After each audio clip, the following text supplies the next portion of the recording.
Welcome to Rich in Relationship. And today we're going to talk about what might seem like kind of a mundane topic, but it's actually a huge relationship stress reliever. It's called planning. Planning. I like planning sounds so yawn, but it's vital. It is vital because in every relationship, there is one person who stresses the big picture. Are things going to go where I want them to go? Are we going to do with our money what we need to do with our money? Are we going to have the things that we're dreaming of together? And there's one person who stresses details. And honestly, the detail person tends to be more about making sure that people eat, making sure that the dogs go out, making sure that the house is secure. The detail person is making sure that all the little things get taken care of. So planning obviously is going to help that big picture person a lot, but it also is going to enhance communication between that person and the detail person. So the detail person is off doing all those things, that getting kids to school, making sure that they have the books that they need, like all those details, making sure their clothes are clean, all those details that make life smoother. But if the detail person is out of sync with the big picture, then sometimes they're taking actions that are actually stressful to their partner. And if the big picture person is out of sync with the detail person, then there's going to be fighting. There's going to be fighting about, let's say one person's going on a trip. I have a couple actually this week that they were about to have a fight in front of me about going. One member of the couple is a salesperson and goes on trips a couple of times a month, and the big picture person misses misses him, to him and her, obviously. And they were getting ready to have this fight about it. But when the detail person understood, first of all, what was going on when he traveled, and second of all, what actions he could take to make it better while he was away, he stopped feeling, at first he felt very defensive, he stopped feeling defensive, and he realized that with a plan, then there are actions he can take to meet his partner's needs, and there was like this huge sense of relief. Now, this has application to every area of your life, and we're going to talk today about how to plan. So the solution for this couple was once a month, they sit down and they plan out the general activities for the month. And every week they tweak them because, life happens and things change. So by doing this, what they've done is they've agreed that on a regular time, for them, it's the weekend. On a regular time on the weekend, they're going to have communication about the future, the immediate future and the long-term future. And they're going to calendar. Now, there was some discussion about calendaring. And calendaring, why is calendaring important? Calendaring is important because it gives you a place where you can both record what's going to happen. And there are a lot of ways to do this. So let's talk first about big picture planning and what that looks like. And let's talk about prioritization of planning, because that's also huge. In the pandemic, what couples and I discovered together was that the first thing that they had to be planned always was individual self-care. So before you go into a couples planning meeting, it's really important that as individuals, we sit down and map out regular sleep patterns. When are we going to get up? When are we going to go to bed? Because our metabolism really likes regularity. It does not like it when we get up at 10 one morning and 6 a.m. another morning. It likes it when we get up at 6 and get up at 6 and get up at 6 and get up at 6. And there might be one day a week where you sleep until 7:30 or 8 because you like to sleep in once a week. But overall, even that's going to disturb your metabolism a little bit. But overall, if you're 6 days a week on the same sleeping schedule and make sure that you're getting 6 to 8 hours, then your sleep schedule is going to be pretty well. And you want to calendar that. I mean, you want to make sure that you're going to start your work day, start your self-care from the time you get up. And then clearly the things that we need for self-care are healthy food, regular exercise, spiritual practices. By spiritual practices, I mean mindfulness, meditation, prayer. Now, these are mindfulness, meditation, prayer help reduce our tendency to react. It reduces our ability to be triggered. Studies show that when we have these practices in our life, the part of our brain that's always looking for danger gets smaller, and the part of our brain that is rational and thinking gets bigger. So we're less reactive when we have these practices in our life. If you read, you want to have regular time for reading. If you're creative, you want to have, and guess what? Everyone's creative. You want to have regular time for creation. So as an individual, you want to clock in, when are you going to exercise? When are you going to eat? When are you going to sleep? When are you going to meditate and pray, or have practice mindfulness or yoga or creativity or whatever rings your bell in that area? When are you going to do these things? That's like and those need to be boulders in your calendar. So a boulder is something that is really hard to move, right? So when you put boulders in your calendar, there are things you're just not going to move. Now, once you have your basic self-care in, you and your partner, then you can sit down and work on, let's work on some more boulders first. Big picture, right? What does the relationship need for its well-being? Start with the relationship, because the sequence of care is self, partnership, family, and work. We tend to schedule work first, kids second, and self last, and throw our partnership out the window. But in this planning process, we're going to schedule for ourselves and our time with our partner. And why? Because when we're in sync with our partner, we can tag team the rest of those things. Everything else, there's synergy. When two people work together, there's a synergy that happens that's greater than one person working on their own. Now, you might even want to work together on your self-care. I have another client who is right now going through a diet and exercise regimen with his partner.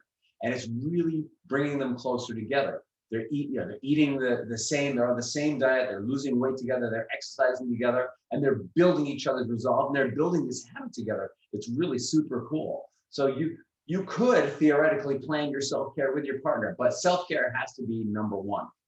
All right, number two, partner. So partner, you could be planning your self-care with your partner, but what are some other things you need with your partner? Well, obviously you need planning time. So the first thing you're going to put in there as a boulder is, when are you going to plan together?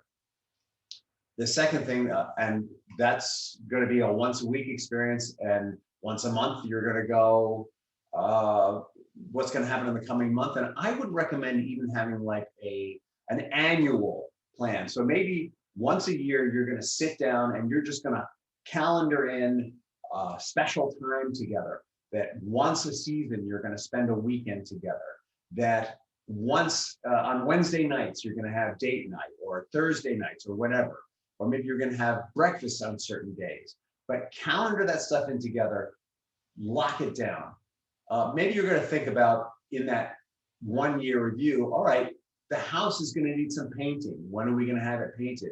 Oh, the kids, maybe we should send them to summer camp this year. Maybe we should send them away, or maybe we should send them to day camp, or whatever. That is going to be your blocking out the year. That's going to be your planning for everything.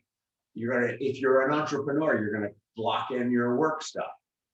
But as a couple, you're going to block in everything that's relevant to your family, to your care of your family, to your household, vacation time together. All of that goes in. And I would suggest doing that in January, because January is kind of dead time for a lot of people. It's right after the holidays. And usually in January, that's when we're making our New Year's resolutions and all that other stuff. It's a great time to do that annual plan. Then the second tier of planning is quarterly planning. So once a quarter, you want to tweak your annual plan. Just like once every week, you're going to tweak your monthly plan. Every season, you're going to tweak that annual plan. Now, remember, in that annual plan, you were laying down boulders, so you're not going to move them very far. But stuff happens. Sometimes you got to move a boulder a long way. Sometimes you got to eliminate a boulder. If there's a death in the family, or if you sell your house unexpectedly, you get the job of your dreams that came out of left field, and you all decide to move from Seattle to Chicago, just making stuff up here, then obviously some boulders are going to change there. So quarterly, you're going to review that annual plan. And once a month, you're going to see how you're doing with those quarterly pieces. And once a week, you're going to see how you're doing with those annual pieces. So that's kind of the structure. The structure is annual, quarterly, monthly, weekly. And in that annual, big picture for the family. In that quarterly, maybe you're tweaking your child's plan, because a lot of times schools don't release their schedule for the year until July. So maybe in the quarterly, you're going to adjust your plans for your children so that they fit and work. And of course, the problem with that annual plan is when you have children and you get the school schedule, that's when you plan in your family trips. So you may not be able to rock solid schedule your family trips in the January meeting. You may be able to just pencil them in for when holidays tend to fall. Like we all know there's a winter break for schools no matter what. We don't know the exact beginning and the exact end, but we have a pretty good idea. We all know that there's some kind of spring break in schools. We never know exactly when it is, but we have a pretty good idea if we look at history. And then when you get the school calendar, you might solidify that. And remember that those school calendars all tend to come out at the same time. So if you're booking a vacation, you better be booking it really fast, because everyone is scrabbling and competing for those locations for a ski vacation or a beach vacation or whatever. And you're going to get the best values if you plan in advance, mostly, especially right now, while we're still declining from the pandemic. Airline prices are not where they could be. Okay, so that's you as an individual, you as a couple, you as a family, and then of course there's work. And work should always be wrapped around family, partnership, and individual needs. We tend to wrap everything else around work. If you're in a job where they're not allowing you to wrap your work around your family needs, something's really wrong with that work situation. We work to support our families. We work to have presumably you have a job where you feel fulfilled at work. So we work for personal fulfillment also. If you're not experiencing personal fulfillment, then maybe it's time to start looking for a new job. Work, though, is here to serve us. And when work serves us, we serve it 110%. That's the kind of relationship that we want to have with work. All right, so you're doing all this planning together and reviewing. And what does this mean for the detail person? So what it means for the detail person has the ability to bang out the details in a way that the big picture person maybe does not. It means that in your annual planning, the detail person is going to be expressing their wants and needs. In your quarterly planning, well, the detail person is going to act in your annual planning on securing any tickets or reservations that need to be secured as far in advance as possible to make sure that that stuff is available and locked down, yes? But what that means is in your quarterly planning, that the things that you're not able to lock down, the things that maybe the school schedule will determine, that's when the detail person is really going to kick in and do their job. The detail person is going to determine when is food shopping going to happen. If you're really planning in advance and you've got the refrigerator and freezer capacity, you can be doing a big shop at a big box, at Costco or Sam's Club or something like that. And you can cover the bulk of your food for the month at much lower expenses. You can be picking up seltzers, liquors, dry goods like pasta and rice, et cetera, et cetera. You can be picking up meats that'll be frozen. The only thing that you really can't shop out for a month is vegetables and fruits. And so you're going to plan in that you're going to supplement your big shop with little local shops for fresh vegetables and fresh fruits and things like that. That detail person now has a blueprint for when they're going to eat, what days they're going to eat, who's going to be there, who's going to be away, et cetera, et cetera. And they can now drive greater value out of their shopping dollar. where else does that apply? That's also going to apply to school lunches for kids. That's going to apply to clothing shopping. The detail person can start calendaring in clothing shopping. And let's not forget cleaning out. We just moved recently, and what we discovered is what everyone discovers when they move is you open the box after you paid the movers to move stuff, and you're like, oh my God, why did I keep this? And so, the great thing about moving is it forces you to really look at what you have and evaluate whether you really need it. And so you want to plan in a spring cleaning and maybe a fall cleaning where you're going to go through your storage room, and maybe once a year you're going to go through your storage room and get rid of the things that you just never touch. And maybe once a season, you're going to go through your clothes and plan that in going through your clothes and getting rid of the things that are ripped and torn, that are irreparable, getting rid of the things that don't fit because you lost weight, or maybe you put on weight, getting rid of the things that are no longer, you feel are no longer fashionable. And particularly, you want to be looking at the clothes that you have emotional attachments to. I used to have all these t-shirts that even 10 years ago, I hadn't gotten rid of from college. They were like concert shirts and stuff like that. And one day I realized I never wear them.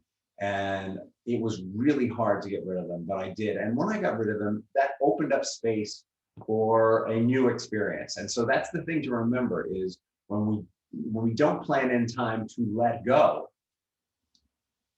then we're not planning in time for new things. And so a big part of planning is planning to release things.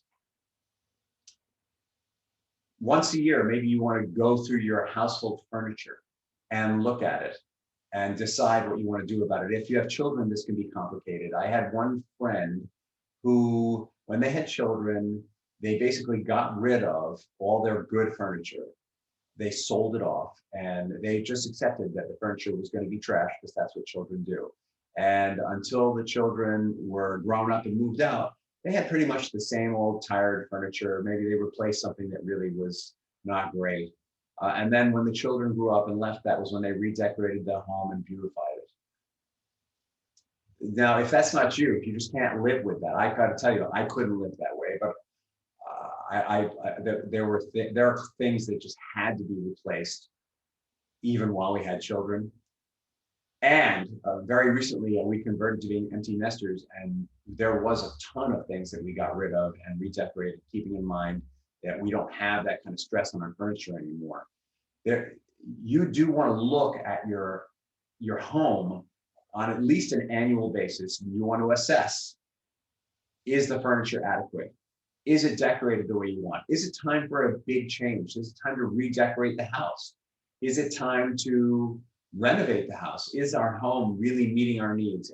I think that part of planning is not only projecting to the future, but looking where you are, assessing what your needs are now and what they're going to be in the coming year, and then getting rid of the things that don't fit your needs. So a big part of planning is release, renovation, recreation. And so as part of your planning, work in time to really assess the structure of your home, the structure of your furniture, your clothes, your car, the things your children need and want.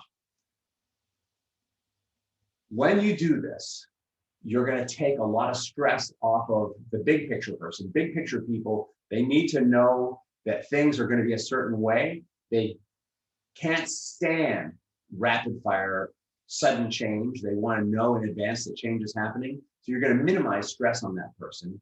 And the detail person is going to be far more effective with big picture plans and regular reviews. And so the stress between the couple becomes minimized. At that point, what you have are two people working as what? A team, instead of having parallel lives, which can be very stressful. And the other thing is that by having at least weekly meetings about the conditions of your lives and are you meeting your goals and are you moving forward, guess what you're doing? You're having regular communication. And regular communication is vital for intimacy. I'm not talking about necessarily about physical intimacy. I'm talking about emotional intimacy. If you don't have caring communication, there is an intimacy. And when there is an intimacy, the opportunity for some form of infidelity grows. And that's something we're going to talk about actually in 2 weeks. We're going to talk about infidelity and how do you, what are the circumstances that breed infidelity? What is infidelity? What are the circumstances that breed it? And how can you avoid it? And what are the consequences of infidelity? We're going to have do a whole piece on that in a couple of weeks. So look out for that. So your call to action for today is to sit down with your partner and talk about, hey, we need to start planning. And the first step that you're going to do is you're going to plan in when you're going to plan with them. And then the next step is you're going to actually sit and talk with them and do that. And have a conversation. If your partner didn't hear this, maybe you want to share this with them. Maybe you need to have them listen to this so that you're on the same page. Partnerships only evolve and grow through communication and vision, and the combination of communication, vision, and action is what makes growth and new things happen in your family. New opportunities are created in your family through these vehicles. That's all we have for you today. You can contact me directly through rich@richinrelationship.com, RICH@RICHINRELATIONSHIP.com. And of course, there's back information on our website, richinrelationship.com. Pleasure speaking with you. Have an awesome, awesome day.